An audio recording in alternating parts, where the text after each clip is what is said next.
Maybe we'll read a little Bhagavad Gita, because everyone's in the reading mood. So maybe we will read, there's one very...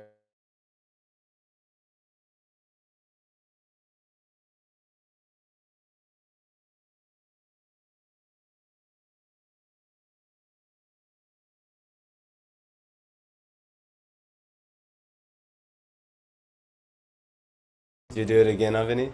Sorry about that. Yes, okay. It looks like it's on here. Yeah, I think it's reconnected. So Avani, you come away from that wall. Do we have any other place we can put the rod or something? Yes, but we'll have to problem.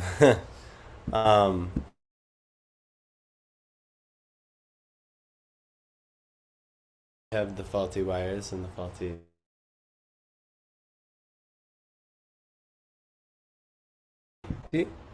We know this verse, right? It was explained that it's called Das Mula Tattva.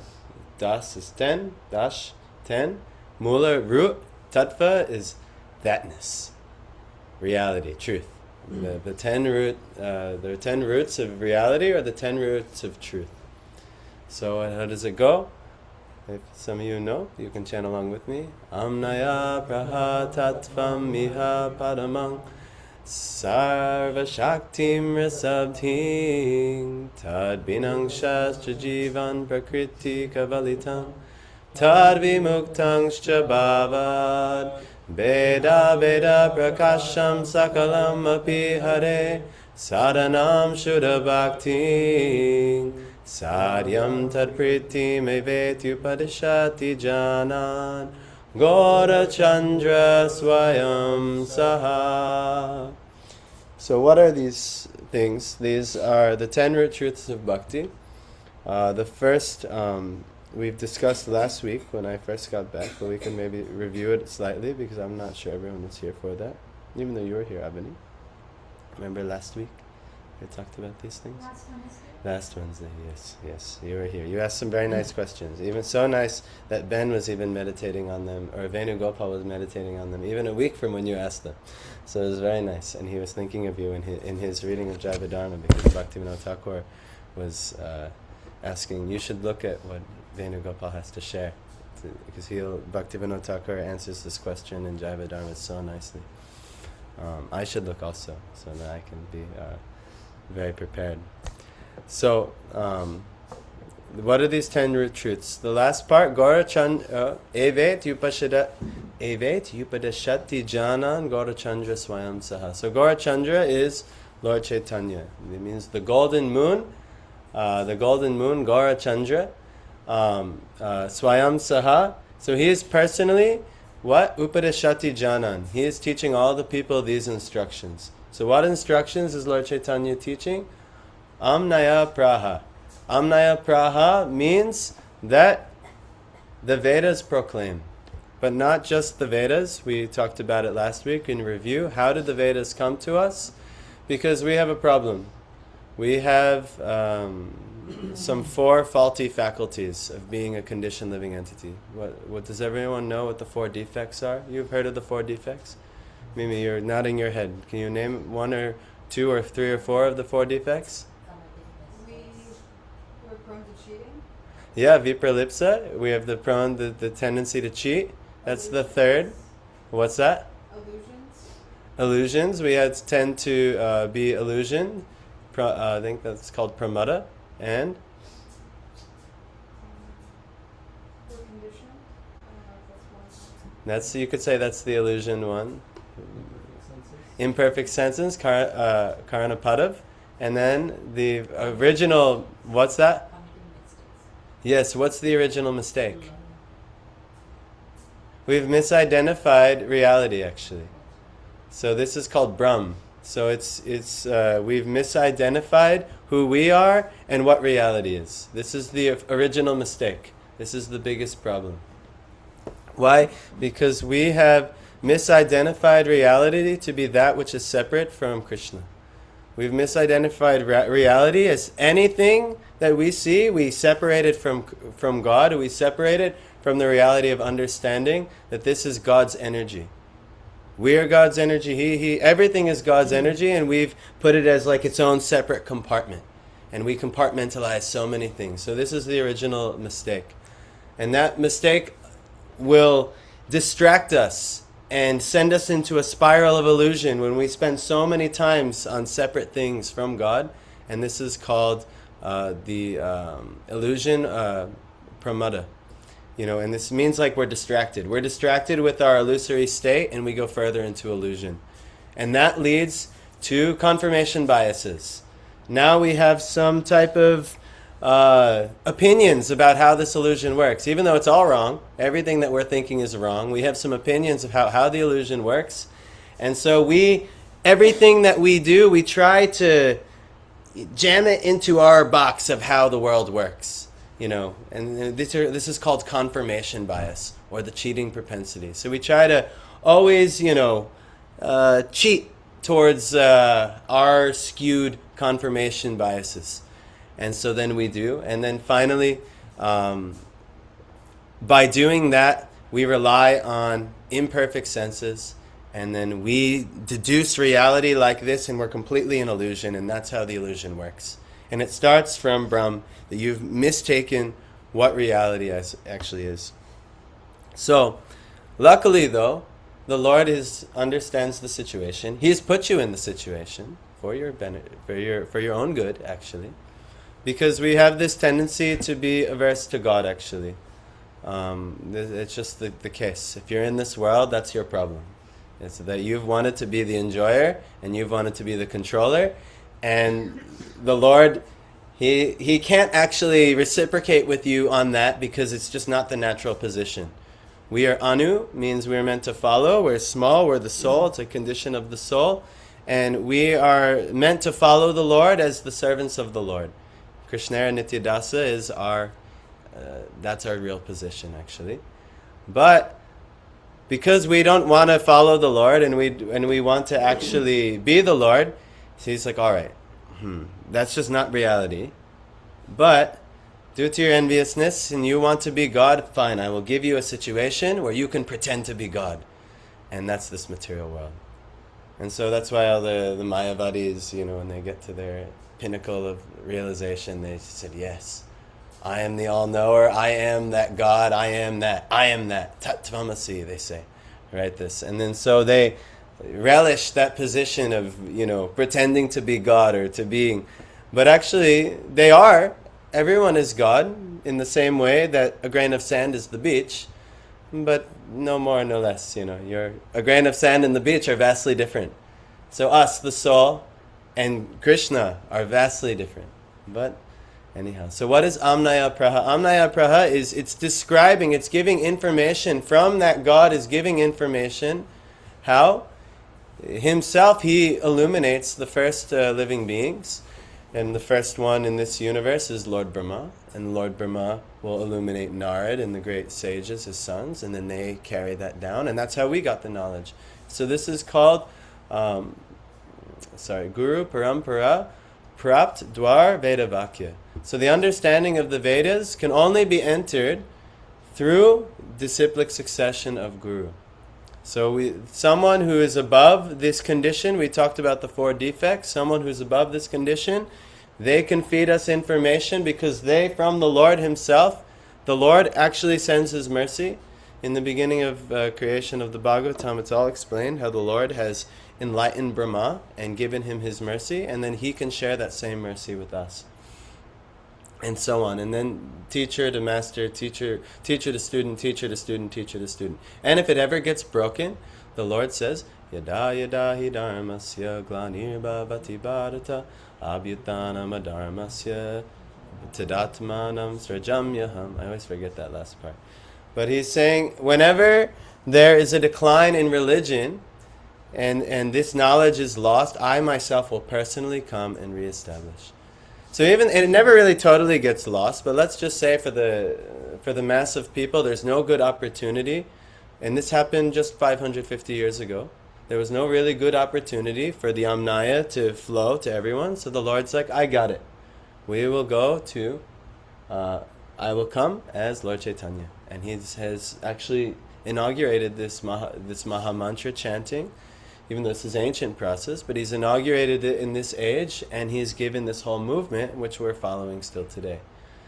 So, but because he's not back propounding himself the movement, that means that he finds that there is a pure state of Amnaya coming through this Vedic wisdom. And how does it come?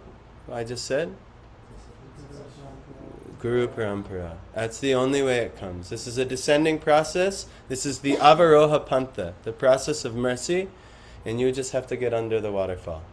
Don't try and sit here and dig your well, and I'm going to self-elevate, I'm going to get this knowledge, and you you can do it, and you might get something.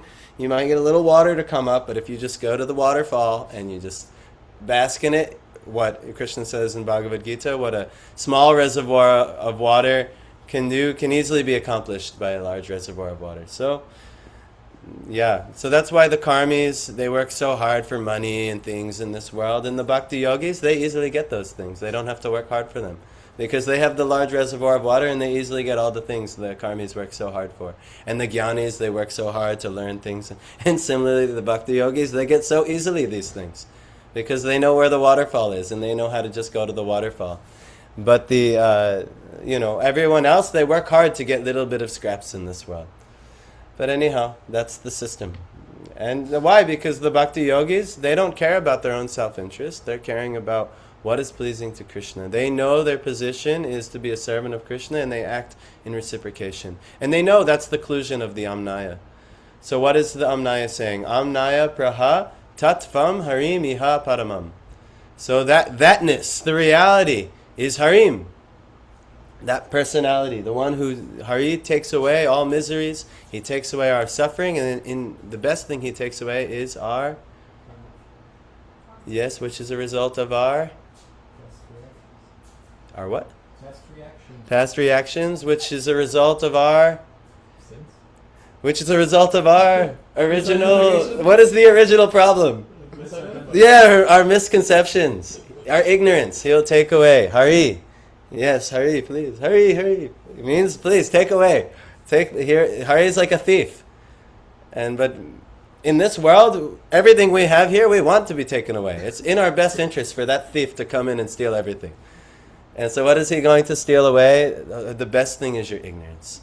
And that Brahm, he takes away that misidentification and reveals that you are a servant of Krishna, and then you can actually... And then the path will be illumined, and that's all revealed through the Amnaya, through the disciplic succession, this descending process, revealed by the Lord himself. So just get under the waterfall. Here, we're trying to be a little rivulet of the waterfall. So get under the waterfall and thoroughly bathe yourself, cleanse yourself, and you'll get so much use will happen in your life with that water. Rather than going here, there, that place, this place, you can travel the whole world and keep digging, but all you have to do is just connect to the waterfall, and it'll be very easily accomplished. So anyway, this is what we're doing. So, tatvam iha paramam, harim, tatva harim iha paramam, that the Supreme Lord, he is the supreme truth. This personality is the supreme truth. He's the one giving this wisdom that's going to give us our best interest, and he's the ultimate source of reality, and so we should know this. And so this is what Lord Chaitanya is teaching. Srila Prabhupada's main preaching for 11 years can be summed up in one sentence. What is that sentence? Yes, but what does Prabhupada say? What did he say? Krishna is the Supreme Personality of Godhead. And it's the first four couples who went to England, and they attracted the Beatles to this movement. They had a little daughter named Saraswati.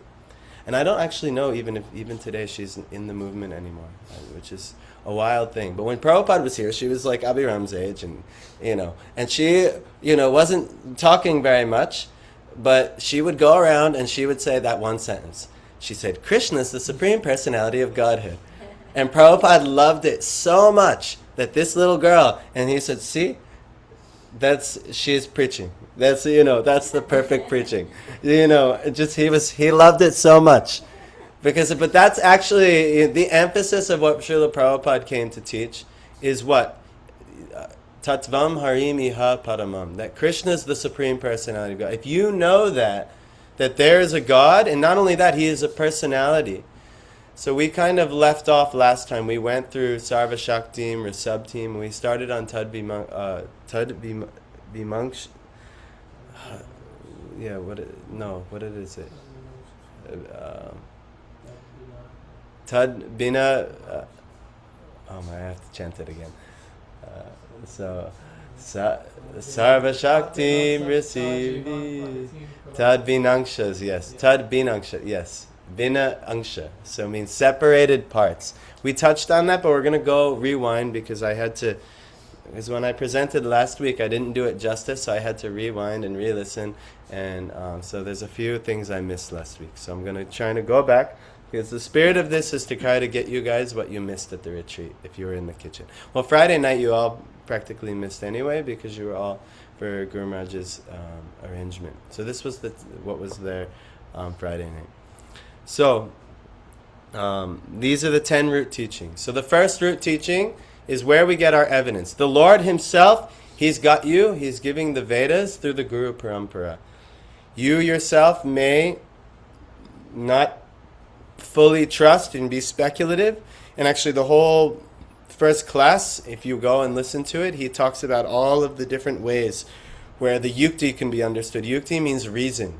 You know, we have the tendency to want to rely on logic. Even though it is impossible for your logical processes to encapsulate something beyond the senses. Because we have imperfect senses, this is a problem.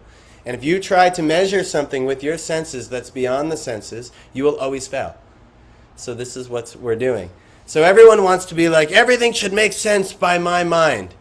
Yeah, but your mind is faulty. How can you encapsulate all reality in your imperfect mind? You can't. So people who rely on their mind and their whims, they're unfortunate people, actually. That's why we connect to Amnaya, that perfect knowledge which is coming through disciplic succession. So anyhow, it's never going to you're never going to be able to wrap your mind around it. You're never going to be able to take the infinite Krishna and put him in the little box of your mind. It's not going to happen. But you can infer by realizing all of the faulty processes here that, okay, there must be a supreme being. There must be a supreme being. What are some proofs that there must be a supreme controller, a supreme mover? What are some proofs in life? What's that? Yes, life comes from life, meaning that everything is moving everything's contingent on a mover that was before them, right? So Madhav's parents gave Madhav his body and set him into motion in this world. And their parents set them into motion. And their parents, and it goes back a long time, a really long time. But what started the locomotive here? What started this chain of movement here? What actually has to be inferred? What's that? Yes, the supreme controller is Krishna. But what it really means, without even describing what his name is or anything like that, is that there has to be some original independent mover. That's all that we can infer from that. If something is moved by something else and something is moved, it can't go on infinitely. And the Buddhists have some interesting idea where it connects in a cycle and everything goes around in a circle and we're all... But then how did that even start in the first place? What was the originator of those? It's just not a good idea, actually. It doesn't make sense. So that's why the Buddhist philosophy has so many limitations. And why? Because they tried... It was Krishna himself who tried to take himself out of the equation, so he made some word jugglery about how he could take himself out of the equation. But actually, you can't. At the end of the day, there has to be what the Greeks call a prime mover. There has to be an original mover. That's the only way that everything could keep moving. Just like when you see a train, and you might not be able to see the end of the train.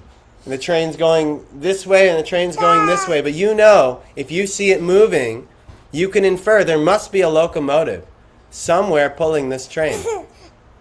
You're not going to find that the train's going to wrap around and connect to each other. It won't work. What are you doing? So that's actually how it works. There must be an original mover moving things, and that is Krishna. So Krishna is Sarva Shaktiman. So he is the possessor of all energies. So we talked about the illusory energy already. Last week we talked about Maya Shakti. We talked about the Jiva Shakti, us, the souls, who we're so infinitesimal that we follow whatever energy we get caught up in. So if we get caught up in an environment of Maya, guess where we're following? Maya. If we get caught up in a higher energy in the disciplic succession, from the Swarup Shakti of the Lord, guess where we're going? Back to the Lord. As Prabhupada said, back to Godhead.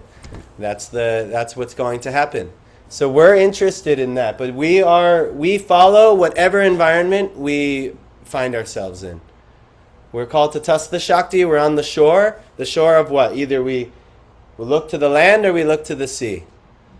And whatever one you want to consider to be the Swarup Shakti, I think the ocean is considered to be the Swarup Shakti, which means the eternal Shakti of the Lord, the original position of one's nature and the Lord. We go swim in the ocean of devotion, and it's quite nectarian. So that's this nectar of devotion. And that's actually what the Prabhupada's nectar of devotion is, a prose of the Bhakti Rasamrita Sindhu. So Bhakti Ras, the deliciously tasting Bhakti Rasamrita, this nectar, Sindhu, it's this ocean of nectar. So, Hare Krishna Karuna. So we were talking about this. We were talking about this last week, that Krishna is the possessor of all Shaktis. When we chant every day, Nam Namakadi Bahudani Jasarva Shaktis, Tatrarpitani Amita Smaranena Kalaha, Etadrishi Tava Kripa Bhagavan Mamapi, Dordaiva Mirishami Hajini Nanuragaha. Keshav Gopal, Hare Krishna. Do you want to hop in? It's all right. Yeah. So we're talking about the first day of Prem Parajan's festival, this Amnaya Praha Tattvam Harim Iha Paramam, and now we're talking about Sarva Shaktim Risabdhim. So Sarva Shaktim, all the energies of Krishna's. But when we chant the holy name, Nam Nam Akari, these holy names are manifesting Bahuda in many forms, Nija Sarva Shaktis, with all of Krishna's personal potencies. We chant, right? You know this prayer, the Shikshastakam? Who has never heard of this prayer? You've all heard? Even Abhini, right? You've heard? Good. So we used to chant when you would come in the morning program, remember? Yes. So all of Krishna's potencies are also in his names as well. But he is the controller of all energies. Us, the living entities, the illusory energy, his inferior energy made of matter, mind, intelligence, and false ego. And then his Swarup Shakti made of the infinite variegatedness of spiritual essence, of Brahma. Brahma. So, all energies are Krishna's, and not only that, he's Rasabdhim. He's the ocean of Ras. Ras means like sweet, tasty, liquid, but it also, in this, thank you, madam. In this, did my wife give this? Yeah, I just asked her. What's that? I just asked her. Okay, so she got it. Maybe you weren't necessarily like the water. No, I'm so thirsty. So thank you for recognizing. So Rasabdhim is he's the ocean of Ras, and the water. This is what I didn't get into very nicely last week when I talked about this. That Ras is it oftentimes means flavors, but what are the flavors really of? Of love. We taste so many different flavors of love. What are some flavors of love we taste in this world? What's that? Emotion. Yes, but all of the flavors of love can be under the blanket of devotion. Like our love. Yes. Like right now, I'm tasting the flavors of love of watching Abhiram walk around, and I feel some paternal, some parental love, some Vatsalya love. That flavor is there, right? And so, what other flavors of love do we taste in this world? Friendship, yes, different friends and things like that. And Shringar, you said? Yeah, romantic love. Romantic love. This is the flavor of love everybody is dying to taste in this material world. They don't know what they're in for, but they're dying to taste this love in this world. And what's some other flavors of love? Yeah, service, to be like a servant, like everyone tastes that maybe at work. I'm your servant and you're my boss and I will serve you, right? Or maybe it's the opposite. If you're the boss at work, I'm the boss and you're the servant. That's also these are some flavors of love that also can be there. And the last one is just acquaintance, just acknowledgement of each other's existence, so like that. So these are some flavors. But if we are experiencing these flavors of love in our infinitesimal position as tiny little jiva souls, why does he have the pepper? Okay. So anyway, if we can taste these little flavors of love, like I get this little Vatsalya flavor right here, right now. Now just imagine, the example was given that if you make a nice, he's holding the example. If you make a nice meal, like they made a nice meal today, unless all of the ingredients were in the kitchen already, you can't make the meal, right? So so you can't. It's not like you can take. If you don't have the ingredients, you're not going to come up with a nice final presentation. So similarly, all of the relationships we find in this world, unless they come from the ingredients given by the Lord, so you will get what you get in this world. So the point is that less can come from more. That's why we experience everything from the supreme truth of the Lord, but more cannot come from less. But unfortunately, this is the prevailing idea of everyone in this material world. That more actually comes from less. That this is like literally the theory of evolution. That we started as amoebas, and then amoebas grew to this one, and then we somehow or other, even before amoebas came, atoms were smashed together, and and then all of a sudden consciousness came, and all of a sudden amoebas came, and all of a sudden amphibians came, and then all of a sudden mammals, and then now we're here as human beings, and we can't really explain why there's still all the other lower stages still around. And anyway, it's a really fallacious theory. But anyway, they try. It's just due to this Brahm. They have some misidentifications, and actually it was proven. I read a book recently, how materially motivated that Charles Darwin and his gang were, his team, in promoting the theory of evolution. Why? Because they were feeling repressed in their sexuality by the current church standards.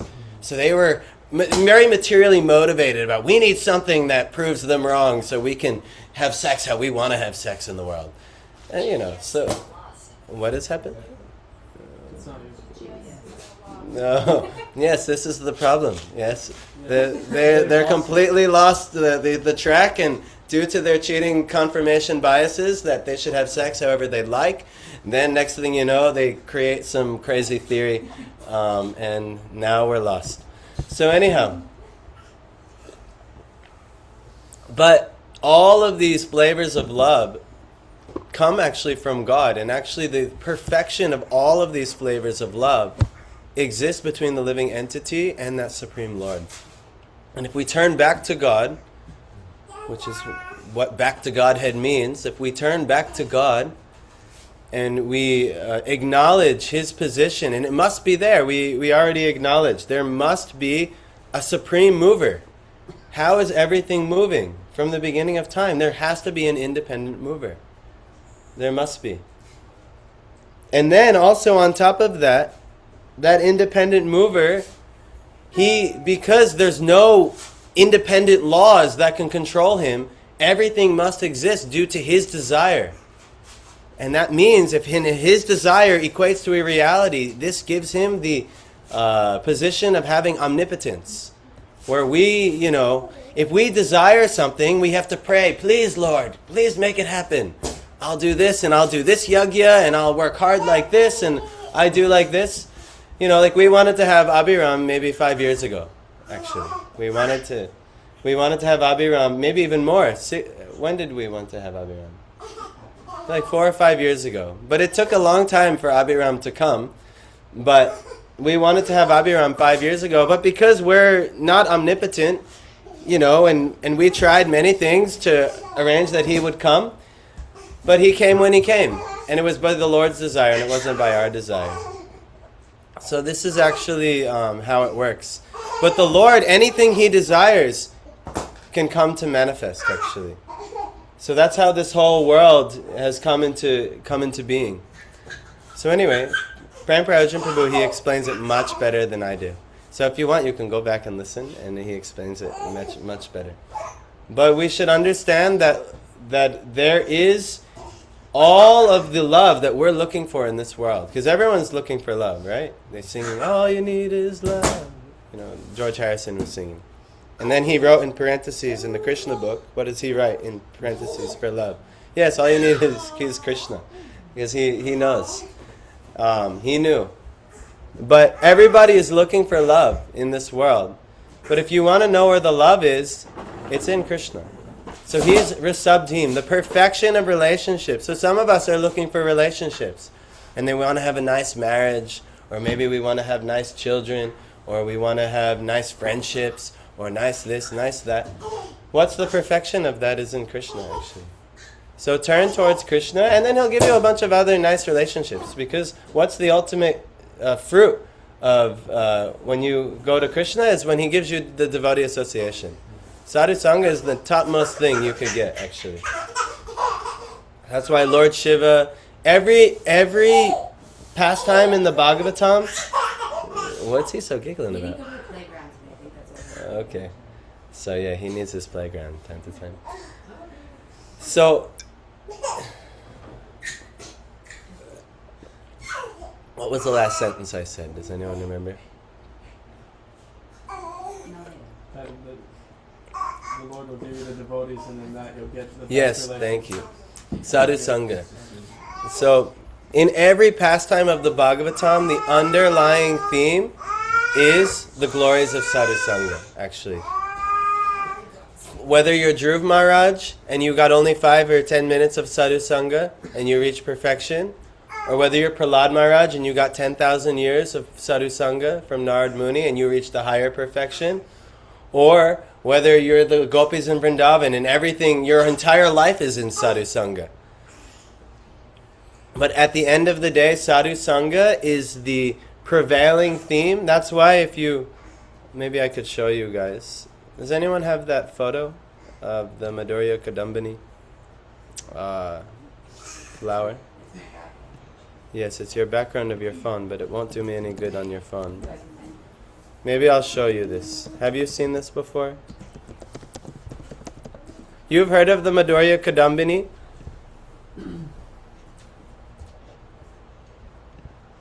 So what is the Madhurya Kadambini? It is the rain shower of sweetness of Vishwanath Chakravarti Thakur. So in this he actually describes... Oh yes, you need to do that. Hey, what are you doing? Right, I have it. So you can all see behind me? That's the top. We're down here. First thing is Shraddha, the awakening of faith. Little bit in the heart. And then, what happens when a little bit of faith is awakened? Who awakens the faith? It's the Sadhu Sangha. You come across some devotee. I mean, for me, what happened to me is some devotee somewhere gave a book to somebody. And that book somehow came to me because I was seeking in my life. And when that book came to me, the power of that Sadhu Sangha, they printed the book, they put all the things in it. Prabhupada himself wrote it and poured his ecstasies in that book. And that book ended up changing my life. It was the original Krishna book. So then Sadhu Sangha happens. And This actually tells you what happens when bhakti actually comes. It's actually really humbling, because if we see what happens, what the first two sprouts are kleshagni, the destruction of all misery. So if you're experiencing any misery in this world, guess what hasn't sprouted really yet? Bhakti. Isn't that scary? Some of us, we've been practicing bhakti for like 10 years, and if we're still experiencing misery, bhakti hasn't really come yet. That's frightening, actually, because some people are, can do the whole lifetime in bhakti, or yes, I'm a devotee, I do devotee activities, and then still experiencing all kinds of the material misery.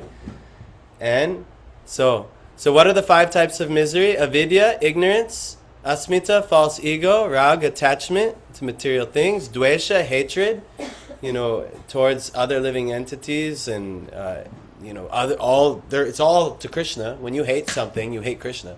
It's just a little aspect of Krishna. I hate this aspect of Krishna, or I hate this aspect of Krishna. You don't like, right? Does that make sense? Because everything is of Krishna's energy. You're showing your hatred is going towards Krishna. Even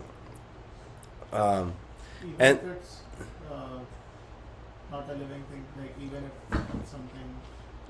Yeah, it's still Krishna's. Still Krishna's energy. Yes. all part. I hate being, if you get burned by fire, you say, I hate fire.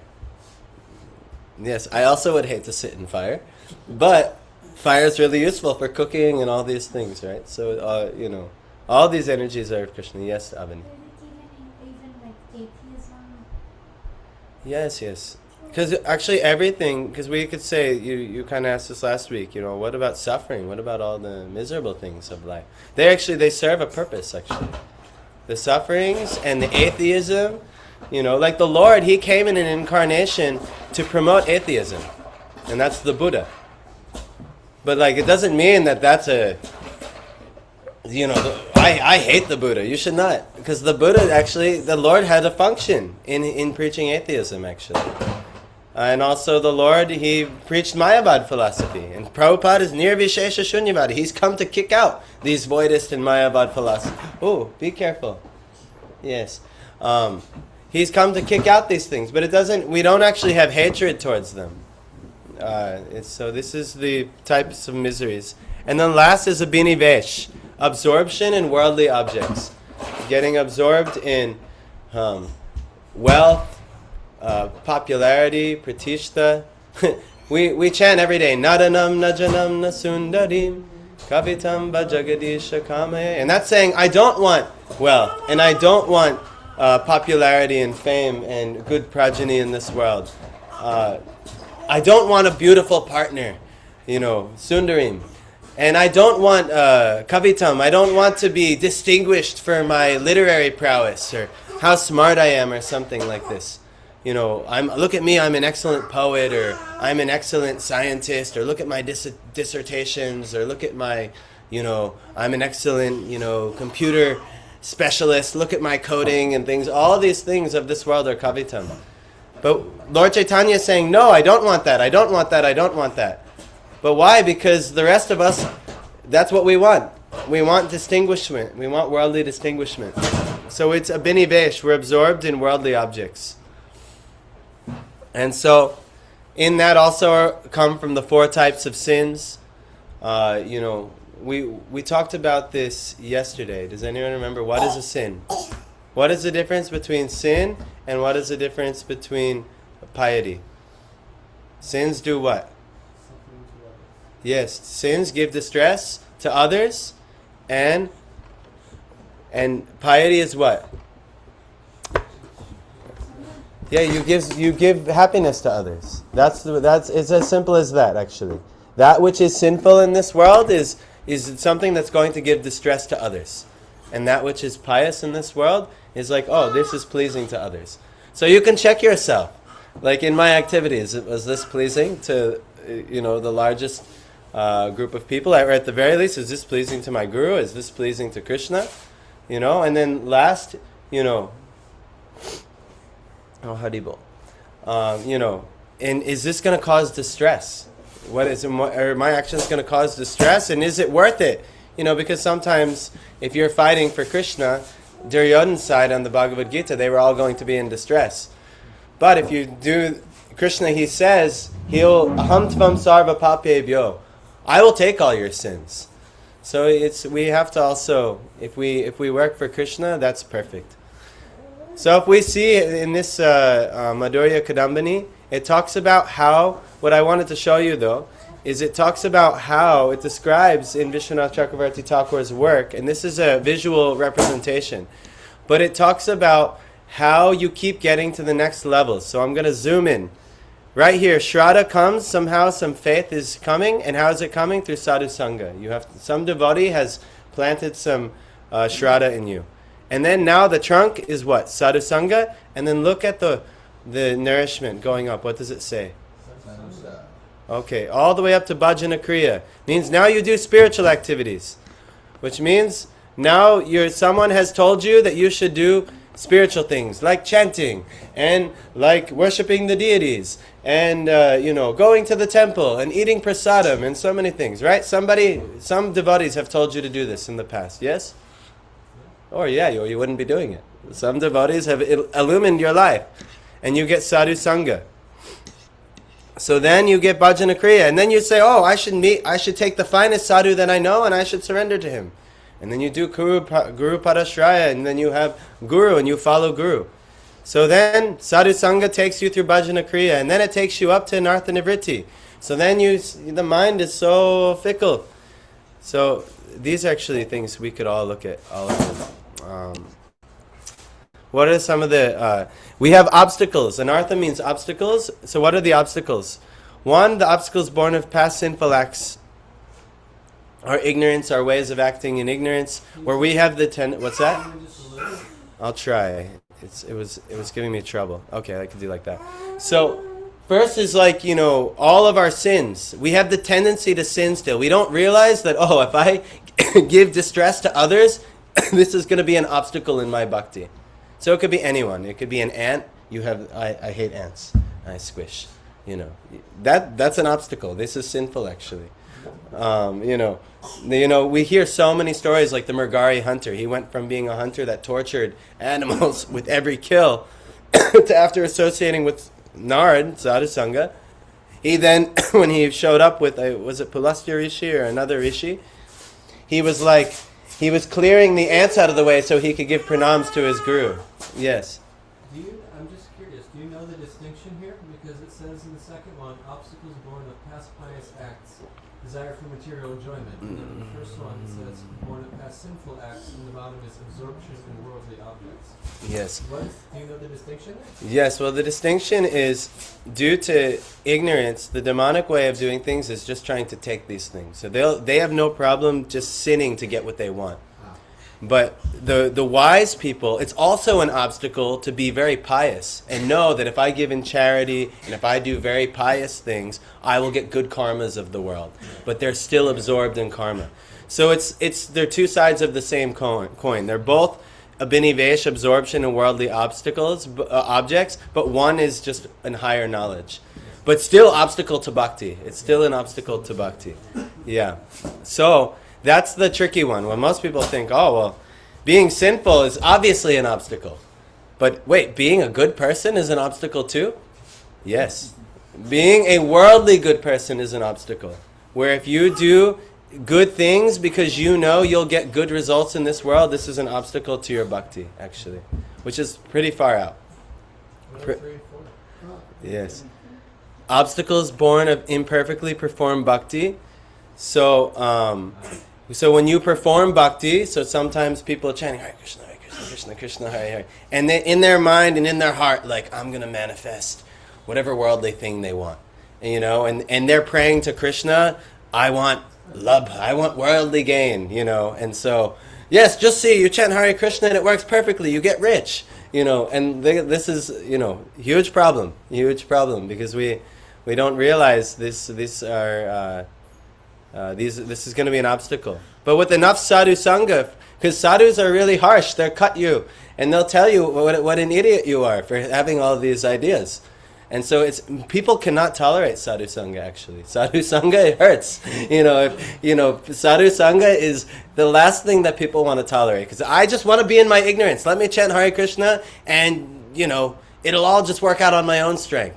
But when you're in the association of sadhus, they're just going to keep checking you, and you're just going to keep being like, oh God, stop, just enough. Let me chant Hare Krishna however I want, and let me get this, that, and the other, all these worldly things. So then they might maybe want to become, excel in puja, your pratishta. This is very difficult, especially you get in the position, I can lead kirtan now. I can give class now. The next thing you know, this is the biggest thing. Then you start, here's my YouTube channel, here's this, and then, najanam. We should not want any worldly fame. But this is all obstacles to bhakti. What does Raghunath Das Goswami, he says, yes, Sorry, what does bhakti mean? Yes, we'll go back to the beginning. Bhakti, it starts with faith, devotion. Loosely it means devotion, and also the devotion is cultured with the mood of love. So devotional service, and service is the symptom of love. So Prabhupada translates it as devotional service. Devotional service. And what is the ultimate fruit at the top? Is prem, which is pure love for Krishna. So it's like a plant. And it starts with the seed being faith and devotion. And as it grows through the watering process, what's the watering process? Do I need to zoom in? Sadhu Sangha. The watering process is Sadhu Sangha. All these things. Also, just remember, if these things haven't come, remember, we're talking about bhajana kriya now, all the things that we do, and then we're talking about overcoming the anarthas. But actually, by sadhu sangha, associating with saints, all these things will be destroyed. All your miseries will be destroyed, and all auspiciousness will arise in your life. So if that hasn't happened, do you know what hasn't happened yet? Yeah. Real sadhu sangha, because you might even associate with the saint, but if you're not, there's a sadguru and then there's sat shishya. If you're not a sat shishya, it doesn't matter if you associate with sadguru, because you're not able to really take properly from the sadhu. You're not like Duryodhan. He associated with so many sadhus. Yes, he met Maitreya Rishi, he met Durvasa Rishi, he met so many sadhus, but because what's that? He associated with Krishna himself.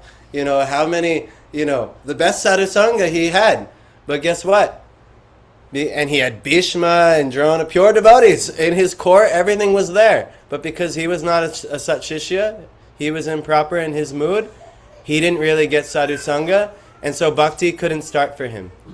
So also, this is very important. It's the foundation here. Once a little faith is here, you have to associate with a sadhu. And what's the symptom? When you associate with the sadhu, all of your miseries will be removed, and all auspiciousness.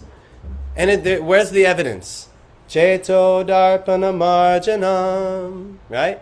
The consciousness, the cheta, darpana, the mirror of consciousness, marjanam, will be cleansed. Bhava Mahadavagni Nirvapanam. Bhava, the Mahadavagni, the great forest fire of material nature, Nirvapanam, will be extinguished. That's this, Kleshagni. All the miseries of this material world will be extinguished. Shreya Kairava Chandrika Vitadanam. The Shreya, the auspiciousness, the ultimate good. We were talking about this in Bhagavatam yesterday, right? Kairava, the white lotus, Kairava Chandrika, the moon, the white lotus moonbeams of auspiciousness, Vitaranam, will spread everywhere. That's Shubdada. So you'll develop the qualities of kindness, of mercy, of forgiveness, of truthfulness, of simplicity, equality, patience, gravity, honoring others, manadatva, and amanitva, not expecting respect, right? Amanina, manadena, we chant these things, right? Shreya Karava Chandrika Vitaranam Vidya Vadu Jivanam. And the life and the wife, the life and soul of knowledge will be there. All by this chanting process. And how is it coming? Through the sadhu sangha, the association of the saints, they are giving. So, until this happens in your life, and everyone could be honest, has my misery been destroyed? Have I actually gotten all auspiciousness, all these auspicious qualities, have they come? So, if not, don't worry, just go back to step 1, sadhu sangha. And then all the way up, sadhu sangha will take you through proper bhajana kriyas. It'll take you through the anartha nivritti, overcoming the obstacles. What was the last obstacle? The obstacle is born of past offenses. This is the aparads. You know, we have nam aparads, save aparads, dam aparads, and there's one more. And Vaishnava aparads. Most important, not to offend the devotees. Or to vilify devotees, to criticize devotees especially. It's finished. So anyway, these are all the anartha. But if you look here, sadhu sangha, with enough sadhu sangha, you'll be carried to the next stage. And you'll come to the last 5 obstacles before nishtha. And that's overcoming laziness, drowsiness, distraction, vikshepa, being caught up in so many worldly things, incompetence, your inability to do all the practices given to you by the saints in your life, sadhus, and kashaya, contaminated consciousness, and rasa, swad, taste for mundane pleasure. All these things can be overcome, and you can have unshakable resolve with enough sadhu sangha to nishtha. Bhakti bhavati naishtaki. Right? We chant this every day. So we chant, right? Shrinvatam swakata Krishna. Shrinvatam swakata Krishna.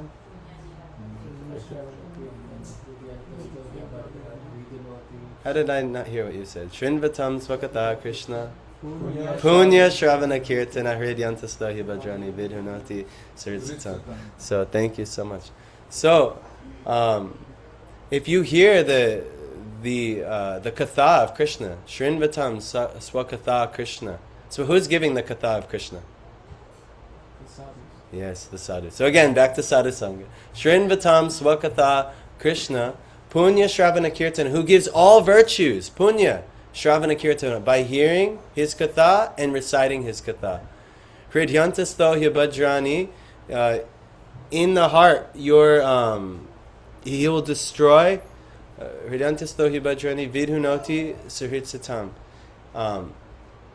Sri Krishna's Paramatma, the super soul in the heart of each Damayanti, and the benefactor, the truthful devotee. He cleanses the heart of your material desires, of the devotee who's developed the urge to hear his messages.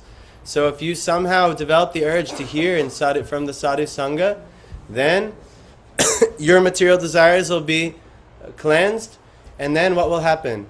Nashta prayeshva badreshu nityam bhagavata sevaya bhagavati uttamash loke bhaktir bhavati naishtaki. So it'll be completely destroyed. What's that last translation? By one who regularly hears the Srimad Bhagavatam or attends class in the Srimad Bhagavatam and rendering Nityam Bhagavata Sevaya, rendering service to the book Bhagavat and the person Bhagavat. All of the material troubles in his heart are almost completely destroyed, and love of the Supreme Personality of God is established as an irrevocable fact. So this is how you get this nishtha. Bhaktir Bhavati Naishtaki. Nishtha, Naishtaki. You'll become nishtha in your bhakti. How? By regularly hearing from the sadhus, by regularly attending classes, and nityam bhagavata sevaya, rendering service to the Bhagavat. Both book and the person Bhagavat, because the book is given also by the person Bhagavat.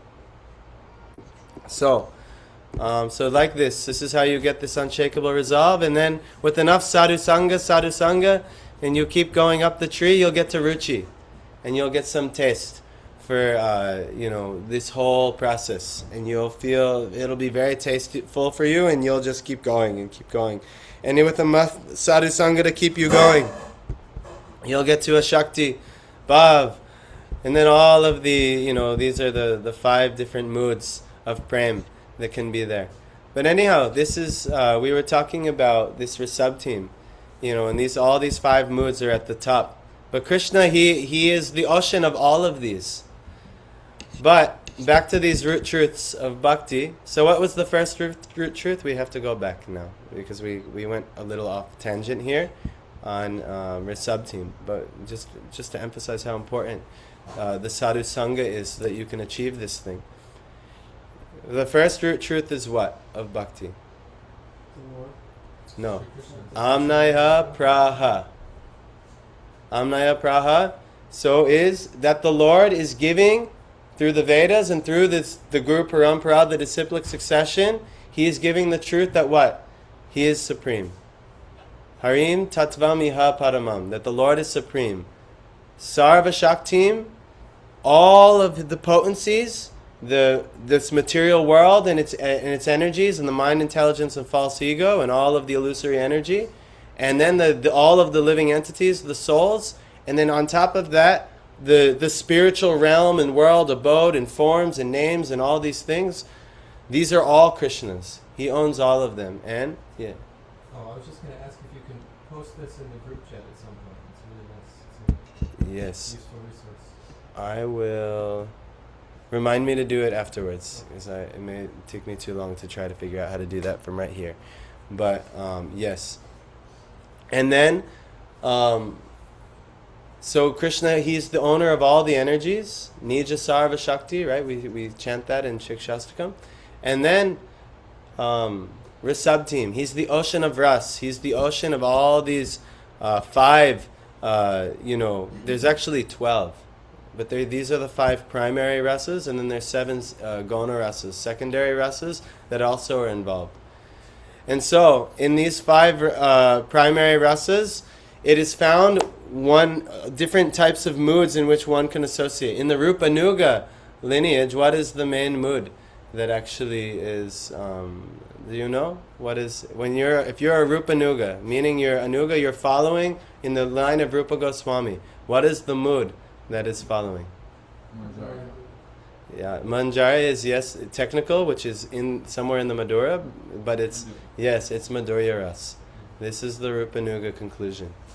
So Prabhupada said we are Rupa Nuga. Sometimes there's some actual debate about where Prabhupada lies on this. Say, Prabhupada's a cowherd boy. There's some people are saying like this, or Prabhupada is this or that.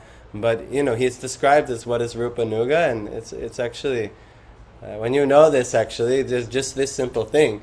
It actually it gets highlighted even so much more in Prabhupada's writings. That yes, he definitely. But he even we sing the Tulsi prayers every day. I don't know how anyone could come up with this, but we sing the Tulsi prayers every day, and how we want to be intimate servants of Radha Krishna and Sri Vrindavan Dham.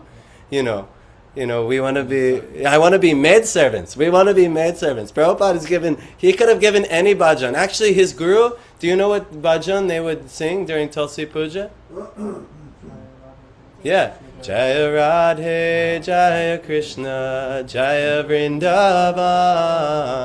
Shri Govinda Gopinatha, Madana Mohan, Shama Kunda, Radha Kunda, and you're going through Vrindavan, but that was actually what Bhaktisiddhanta. But Srila Prabhupada, he knew that I don't want to give too much here. Let me give the essence. So what did he do? He gave Gaurvashtakam in the morning. Worship the Guru. Vande, Vande Guru Shri Charanadavind. I offer my obeisances unto Shri Guru, His holy lotus feet. And it describes all the qualities of that sadhu. That's what Gaurvashtakam is. That's what he gave. It's actually, we sing that to the deities in ISKCON. We wake and we sing. But traditionally, that's not what they did. That's not what Prabhupada's guru did. That's not what Bhaktisiddhanta did. They would sing that to the gurus. And like in ISKCON Vrindavan, have you guys been to ISKCON Vrindavan? So if you go to ISKCON Vrindavan, at 3:45 in the morning, you gather at Prabhupada's Samadhi.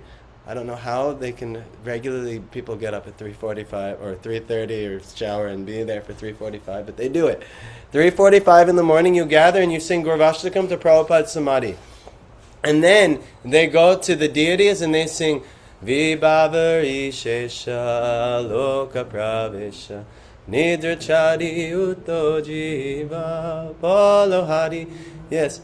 So we sing that also here in the mornings, right? So that was traditionally, and that's still simplification, but that's traditionally what you would do. That's what Prabhupada's guru did. They would sing the guru bhajan to the guru, and then they would sing a bhajan to the deities. So that was the tradition. But Prabhupada, he knew, we have to simplify things, and what are the essence things? Let's do one bhajan in the morning. Samsara dava nalalidha loka. Why? Because where are we? We're at the bottom, right?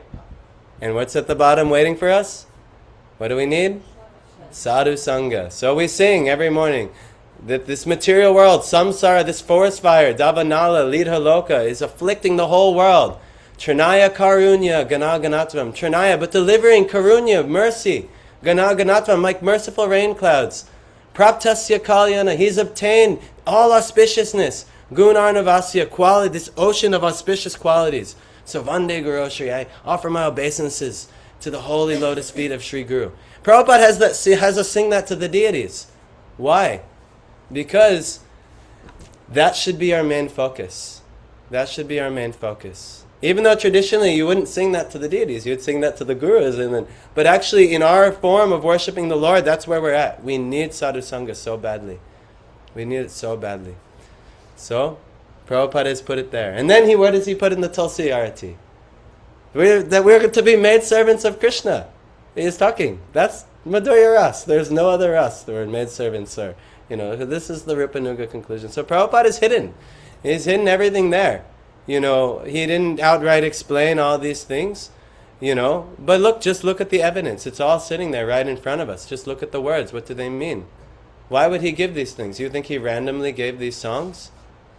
No, he's a pure devotee. He knows exactly what he was doing. So anyway, this is all there. What? Yes, I don't exactly know all the meanings of that, but we used to sing the English, like Romans chant yeah. English. It was like, please make me a follower of Reddy's Gopis. Yes. Along with the privilege of Bhakti. Yes. So that's there right in the Tulsi Arati, but then somehow or other there's still some debate about, oh no, he's a cowherd boy. Why would the cowherd boy give this as the Tulsi Puja? He could have gave his Guru song that was glorifying all of the the cowherd boy conclusions, all the different places of Vrindavan, But even that one is glorifying all the Madhurya, places. But anyway, that's another thing. So anyway, Krishna is Rishabh team. And then where are we? Well, we're leaving off. I just wanted to go back and touch on these things. But we'll start next with Tad Binangshas Jajivan Prakriti Kavalitan. Tad Binangshas means we are all separated parts and parcels of Krishna. These are the root truths. So what did we go over today? Amnaya Praha, the first one, is that the Lord, Upadeshati Janan Gaurachandram Swaya. The instructions, the main instructions that Lord Chaitanya is giving personally is that first, the Lord is giving knowledge, Amnaya, through the Vedas. How do the Vedas come? Through Guru Parampara. That's the way Vedas come. It's not through a book. Oh, I have now achieved the book. No, you cannot, because we're in the conditioned state. So unless we get sadhu sangha, we'll never understand the book. And the book itself has to be composed by the sadhu. So that's why we do all this book distribution. Because Prabhupada's books are giving us a taste of the sadhu sangha. But if we read the books enough, we'll realize I should meet with sadhu. I should hear from sadhu. But, the conditioned soul that we don't want to tolerate. No, I want to do it how I want to do it. No, it's... Fine, you can try, but here's what's going to be there. The 5 types of miseries and the 4 types of sin will remain, and all auspiciousness will not arise. But when you get enough sadhu sangha, then all those things will go away. All those things will go away, and that's how and you'll actually be able to do some of the sincere practices of bhakti. And then anartha nivritti, all clearing over these obstacles. So anyhow, this is the thing. So the 4 evidences we came. The first is the evidence, the Vedas, and Krishna is giving the Vedas. The Vedas are a perfect source given by Krishna, and Krishna enlightens the sadhu. So Guru, sadhu, and Shastra. This is Amnaya Praha. And then what's the conclusion of the Vedas? That Harim Tattvam Iha Paramam. The supreme truth is the supreme Lord. And then Sarva Shaktim, he is, all of the energies are his, whether it's the illusory energy, the bad energy, or the good energy, the spiritual energy, or us, the ones who are in the middle of it, the Tatastha, and we can go any which way. Tatastha Shakti. So we can go to the illusory energy, or we can go to the spiritual energy. Yes? You said bad energies, good energies? I was quoting. Okay. I was quoting, because Avani was making some. It's not necessarily bad. I understand your point.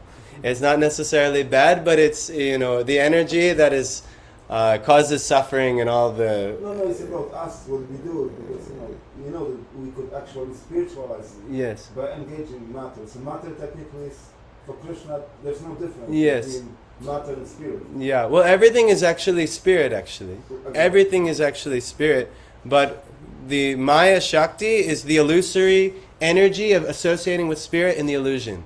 No, but this is for jivas who are conditioned. Yes. If someone is not conditioned, matter is not bad. Yeah, actually, you're highlighting you're highlighting the next three root truths, because we're all the one root truth is that we're separated jivas, and then the next one is jivan prakriti kavalitan, and the conditioned living entities are swallowed up by the material illusion, the material nature, and they associate with Krishna's energy in a separate way, in the illusory way. And then tadvi muktang shabavad, and then there's the liberated souls who are from the platform of Bhav, and they associate with the Lord's energy, all of the Lord's energies in the completely enlightened way, and they're completely free from all of the conditionings of this material world. We're not there, unfortunately. I'm not there. I maybe you guys are. I don't know, but I know I'm not there. But I do know where some progress is being made. And my whole point of today is that this is how you will make the progress. If you notice here, the reason, because Vishwanath Chakravarti, this isn't just like composed by devotees, and it was just, this is an exact diagram of Vishwanath Chakravarti Thakur's Madhurya Kadambini. That's what I'm showing you right now. I'm not showing you like something composed by devotees. If you hear how it's described in Madhurya Kadambini by Vishwanath Chakravarti Thakur, whose bhajan we sing every morning, Gaurvashtakam, this is his description about how you can achieve prem, actually. So, this is this is the goal. But just notice this watering process. How do you get to the next stage? What carries us through? From start to finish, it's sadhu sangha. And if you're having a trouble, how do you? I have some blockage in my bhakti. I'm feeling stuck, or I don't know. What is your problem? Yeah, so it's the main problem. Not enough sadhu sangha yet. Let me go recharge with sadhu sangha. So this is very important. So we should know this, and but it'll come in time. So we're going to do arti now. Is there any final comments or questions or anything? Yes. Just one thing, something I'm a little curious about. So Kleshagni and Shubhadar before Bhajan and Kriya, and Yes. Sadhu Sangha, if we actually have Sadhu Sangha, then we no longer experience the 5 types of misery, one of them being the false ego. So specifically with, the other ones too, but specifically with the false ego, how... Well, if someone has any tinge of the false ego, that means they haven't gotten sadhu sangha, like real sadhu sangha, or there's some nuance here. Yes. So like even here, look, anartha nivriti. These obstacles are all coming to some level of false ego, right? Yeah. Even past this, Yeah. and even look here before nishta. These last 5 obstacles to bhakti, they're all here due to some levels of false ego. So it's not that all of these things will be completely gone, completely. Even when we say that translation, almost all the troublesome to the heart will be completely, almost, yeah, because there's still some tinges there that keep us in the material world. But primarily, the main miseries will be eliminated, because you will no longer have the really bad illusions of misidentifying who you are and misidentifying what's the problem here. So once the sadhu comes and really awakens that you're a servant of Krishna, and that you everything that you've been doing has leading you to this way of suffering, and if there's a way out of this, and they give this relief to you, and they give you clarity on this, actually, and you'll see this when you associate with some sadhus, you're just not miserable at all. You're just like completely happy. You're just like, wow, this is like amazing. It becomes evident. You're not. It becomes evident when you're in their association. I have nothing to be miserable about. This person is giving me everything I need to feel like completely joyous. And you feel all auspiciousness in their association. And then though, over time, they'll give you some bhajana kriyas, some spiritual activities that you should do and focus on. But still, due to the tinge of false ego that's still there, you might not be completely afflicted by all of these things. Because Prabhupada gave so many, right? But still, you see so many of his disciples still struggled with some stuff, and still maybe were doing so many sins and things like that. Because of the United and some stuff. Yeah, due to all kinds of things. But and I'm sure when they got around Prabhupada again, all those miseries, everything goes away again, and then they get renewed strength. But yeah, it's going to take some time. But it's not all. It's not everything is gone. But devotees, right? Utsaha nishchaya daryat. Devotees are joyous. They're enthusiastic. Enthusiasm, utsaha, it means two things: eagerness and joyous. In order to be utsaha, you need to be, enthusiastic, eager. Yes, I'm going to do this. But also, like, enthusiasm means joy. You should be joyous doing this. How can you be enthusiastic? Hare Krishna, Hare Krishna. Is that utsaha? No, it's not utsaha. Utsaha means joyous and eager. So this is favorable for bhakti. So this kind of has to, all of these things have to be checked. And the sadhu will make sure all of it is destroyed, eventually. But they have to, that had to happen to them, or it's not true sadhu sangha, right? Or you could also understand there's tiers of sadhu sangha. Some of us are kanishta adhikaris, some of us are madhyama adhikaris, some devotees are uttama adhikaris. Some devotees are kanishta adhikaris. Some devotees are kanishta madhyama adhikaris. Some devotees are kanishta uttama adhikaris. Means they're at the top level of being a kanishta. But actually, so the kanishta uttam can help the kanishta and the kanishta madhyam. But then at some point, the kanishta uttam can't help the madhyam, because they need help from the madhyam. So we should understand all these things. But anyway, if you get sadhu sangha, you'll get to the next things. And if you're finding there's a block, now you know the problem. And what is the problem? How do we always get to the next level? More sadhu. Yeah, so just get sadhu sangha, and everything will be good in your life. And if you're feeling disturbed by all these things, your problem is you're not getting enough sadhu sangha. So just see what steps you can take to get sadhu sangha. And then everything is fine, everything is good. But, all miseries will go away, all auspiciousness will arise. Your chanting will provide all of that for you, because it's all enlivened by sadhu sangha. But as soon as the obstacles and things come, just know, what's my problem? Mimi? I don't have sadhu sangha. Yeah, not enough sadhu sangha. It's the main problem. So just get sadhu sangha, and you'll all, and this isn't my words, this is Vishwanath Chakravarti Thakur's words. So I'm just giving you a visual presentation of the Madhurya Kadambini. If you read the Madhurya Kadambini, it's amazing. All of these things will be illuminated in great detail, and on top of that, he'll give evidence from all the verses of the Bhagavatam as well. There's a whole section where he gives all the verses, including two of the verses mentioned we chanted today, Shrinvatam Swakatha Krishna. This is, and Nashtapraya Shvabhadreshu. This is how Nishta arises. So all these things, you'll have the evidence in the Bhagavatam. So it's an amazing work. So anyhow, Grantharaj, Srimad Bhagavatam ki, Jai, Madhurya Kadambini ki, Das Mula Tattva ki, Mantra Central ki. So sorry, please. I hope you are able to tolerate me. We'll do some arati now, and then Ram Prabhu ki. No. Hare Krishna Guru Maharaj ki, and Gaura Bhakta Vrinda ki. Jai. So, all right.